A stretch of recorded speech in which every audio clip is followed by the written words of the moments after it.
सर्वांना माझा क्रांतिकारी जय भीम नमो बुद्धाय.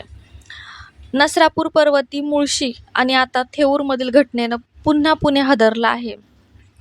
वडीलधारी लोकच, ज्यांना आपण वडीलधारे म्हणतो, त्या लोकांकडूनच असे प्रकार घडताना दिसत आहेत. शाळकरी मुलं असतील किंवा कॉलेजची मुलं असतील किंवा तरुण पिढी जी आहे ना, तर ती त्यांच्या मानमर्यादेमध्ये आहे.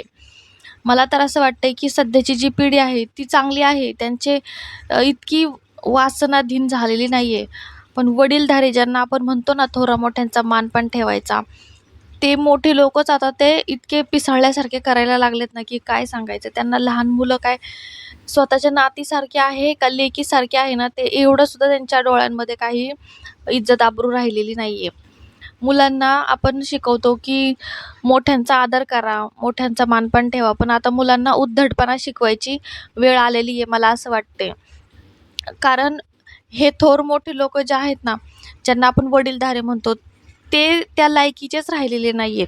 आता बघा ना, लोणी काळभोर या ठिकाणी कालचीच घटना आहे, 6 तारखेची. 6 मे रोजी पुणे जिल्ह्यामध्ये अल्पवयीन मुलींवरील अत्याचाराच्या घटनांची मालिका थांबण्याचं नावच घेत नाहीये. थेऊर तालुका हवेली इथं पुन्हा एकदा संतापजनक प्रकार समोर आला.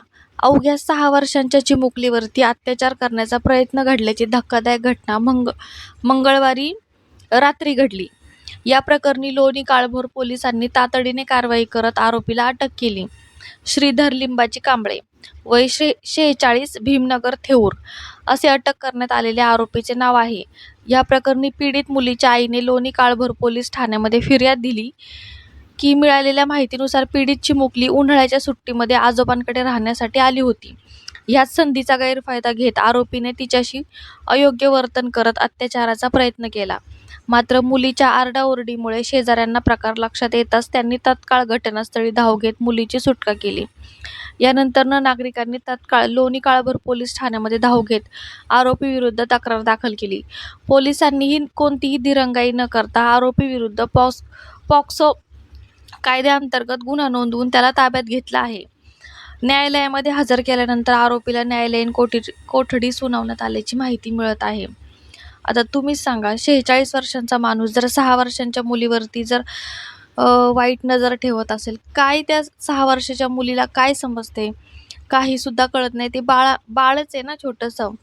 तिला काही नाही कळत अजून. आई वडील आपलं असं, आपलं कोणतं वाईट, कोणतं कोणाशी बोलायचं, कोणाशी नाही बोलायचं.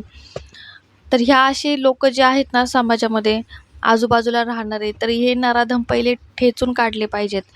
ह्या 46 वर्षांचा माणूस म्हणजे हा वडीलधारा म्हणून आपण त्यांच्याकडे बघतो, पण मुलांना ना उलटं-पालटं बोलण्याचं वळण लावलं पाहिजे. आता कोणी काही चॉकलेट देतो, काही आमिष दाखवून जर बोलत असेल ना, तर मुलांना सरळ शिकवलं पाहिजे की तुम्ही त्यांची इज्जत काढा, त्यांना हाकलून द्या इथून.